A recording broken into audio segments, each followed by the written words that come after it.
brought me out. It was like 15, 16 people. And I told him I was going to clap them all. So anyways, I got arrested the next day.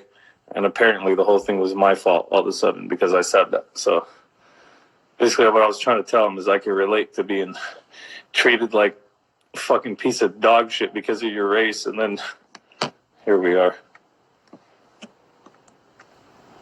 And I'm saying add it.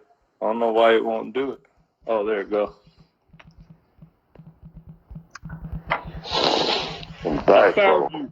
Holy, yo, I don't know how to work this internet shit. Well, you figured it out. Hopefully it doesn't drop. I figured it out, bro. Drop this time when you're out of here. Are you on Fido or Motorola, bro? Motorola? Nah, it's iPhone. You just heard what I said, but yeah, so that was like a real weird period of my life. But I actually, you know, my whole beginning over here in America was a very racist experience that I went through. And I just learned that I don't care. It didn't really affect me now that I'm older, but it did when I was younger. I don't have any resentment towards anybody. But I did get into like a really big fight in school. And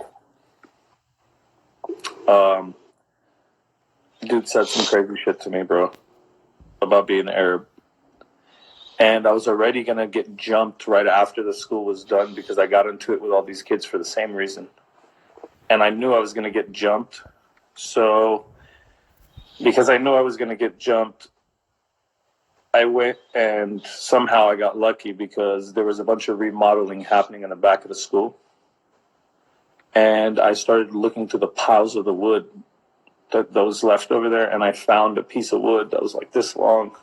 It's like a 2x4 almost. Like I grabbed it probably like this, and it had nails coming out of all the sides of it, and it was like it was perfect. You know what I'm saying? Amazing. I thought like 7-8 people were gonna rush me, so it was the perfect thing for me to keep on me. And I was just like, it was a free period at 2:00, and the bell was gonna ring at 3, and they were gonna fucking catch me outside right away. They told me like as soon as the bell rings, we're gonna get. The whole point, you know why that happened too, is some dude wanted to fight me inside the cafeteria. And I had been expelled from like 27 schools already. How old were you? Actually, total in my whole life, 14. But I'd already been expelled from a bunch of schools, right? So I just basically told him I don't want to fight, you know, and I got called a pussy for it. So I was just like, whatever, when the bell rings. But it was just like this dude telling me that, and there's like 50 dudes behind him, like, we're going to fuck you up and all this shit. So, anyways, long story short, I had that thing on me, and then some other really big dude ran up on me, started fucking with me. He was a quarterback of the high school. He was huge. I was really small. I was barely 16 years old, and he had turned 18 as a senior. Do you have blue eyes?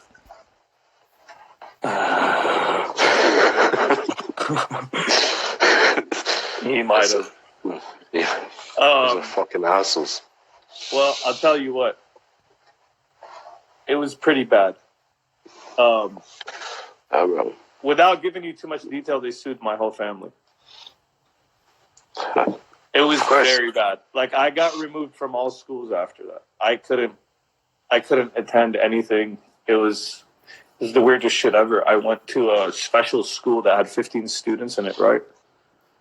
And this little school on the corner where Canyon Country High School was, this little school, it had like 15 students in there that were the most fucked up kids on earth. There was a metal detector and a German Shepherd that sat in class with us the whole time. A dog. That was the rest of my 9th grade. I was in a class with a girl that was pregnant at 15 that was on heroin. The dude next to me that I became friend with was a dude from a gang called E-Dub, right? And this kid... in California. Yeah. This is when I came here from Lebanon. My first year here. I guarantee that was your homie. Huh? I guarantee that was your homie. Who? The one that you were just saying. That guy, we became friends really quick because he was like a gangster and he was in there for just like fighting and shit like that, same as me. Like, he was the most normal dude, but that's not why he was there though. Like, his story was crazy as fuck. His story was this. You ready to hear this shit? I look over, I'm like, so what the fuck you in here for? Why are you in this school? Like, you know what I'm saying? And he tells me, and his story was real because I confirmed it with everybody. This guy was so fucking nuts. He went and broke into this house, right? But it's a FBI agent's house, right? He broke into an FBI agent's house, right? Stole everything from inside this guy's crib, all his gadgets, all his shit, like crazy shit. Like he pocketed mad insane shit from inside his house, threw it all in the trunk of the guy's car, the FBI agent, and stole his car and drove it around for 2 weeks and got ambushed by like 100 fucking police officers, bro. Look, you know what he told me? He told me, he's like, hey, man, like, I think they was just watching me drive it for 2 weeks because they didn't know what I was going to do with it. They didn't know I was just a young motherfucker trying to have fun with a whip. I was like, damn, this is some crazy shit. He told me he got, like, hemmed up by black helicopters, black fucking...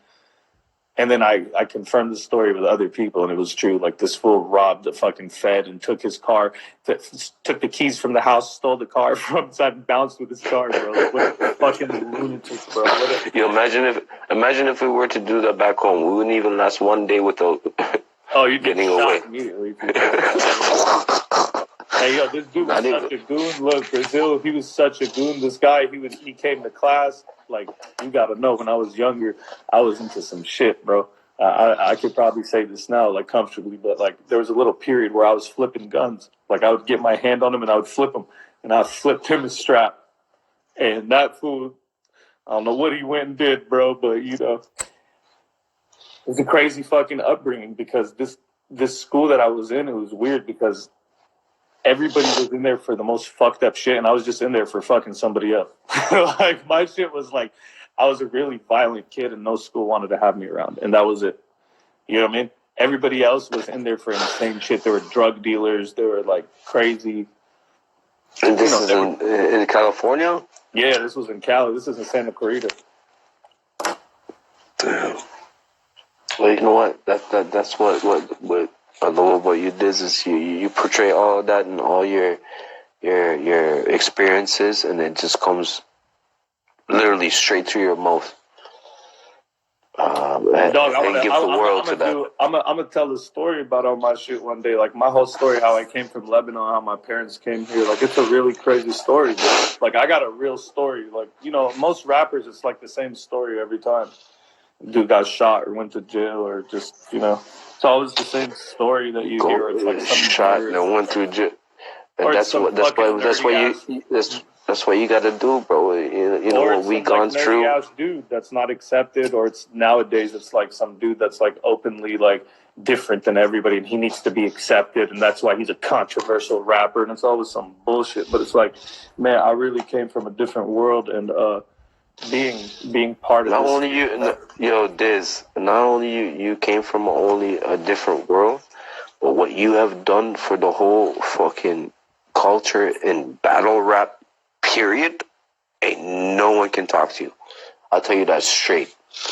If anyone wants to come say, "Oh, yo, you're on," there'll always be newbies. Every single art form. Listen, every single art form is gonna have newbies in it. There's gonna always be dudes that don't understand you and don't respect your past. Oh well, that kind of reflects their ignorance. To be honest with you, I know real grassroots people see it and they're like, "This guy's a clown," so I don't care. You know what I mean? Bro, look what you did to fucking Cassidy, bro. I fucked him up, and everyone tries to act like he won the battle. That guy is the most horrible rapper. He's the most horrible rapper. I don't even understand how people are saying he beat me. So my ex, and this older sister, they're from First Street. Is that what you do? This is the first like. Is that what you do? This like when you look down and you see people talking. I haven't even looked at this shit. Oh, you can't. Oh, you can't see the comments. I see the comment now. I see it. Was Calico right here? Huh?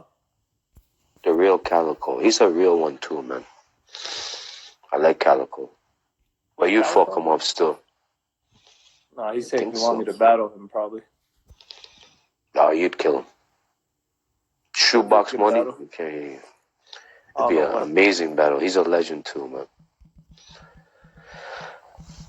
Legend too. But going back to real shit, like Fuck the battle shit. You said what? Go back to the real shit? Oh, yeah, you want to talk Yeah. some more real shit?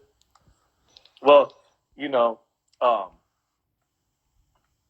I think it's cool that, you know what I'm saying, like, you can relate, like, in the aspect of, you know, being where you're at now in your life and just, you know, leaving the Middle East. And, you know, it's sad that we're all away from it. My dream is that one day we'll go back over there and make money and live a cool life and just be able to visit and do whatever we want. But, you know, shit's so fucked up over there right now, like, you know what I'm saying? And I don't know, man, it's made me reflect on a lot of shit, and I really appreciate what we have. And a lot of people don't. A lot of people don't get to have what we have, and you got to always think about those people and our brothers back there